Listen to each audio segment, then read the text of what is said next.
Des chantiers à perte de vue, des immeubles d'habitation en finition, d'immenses tours et gratte-ciel sortent de terre comme si nous étions à Dubaï.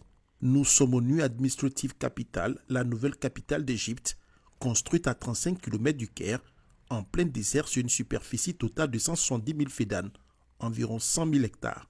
C'est par ce projet pharaonique que débute la visite du ministre Bruno Koné.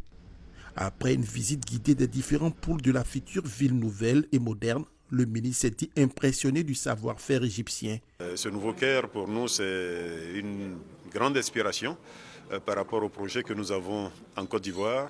Premièrement, de déplacement de la capitale politique et administrative, à Yamoussoukro.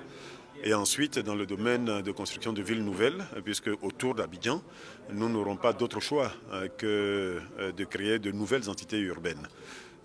Donc nous sommes venus nous inspirer de l'expérience égyptienne dans ce domaine. Et ce que nous avons vu ce matin nous convainc que l'Égypte peut parfaitement nous accompagner. Il s'est par la suite attardé sur le mécanisme financier déployé pour obtenir pareille densification urbaine. Il y a des mécanismes de financement qui sont propres à l'Égypte, qui sont propres au contexte égyptien, à la gestion du foncier et de la terre ici, qui ne sont pas forcément adaptables en tant que tels en Côte d'Ivoire.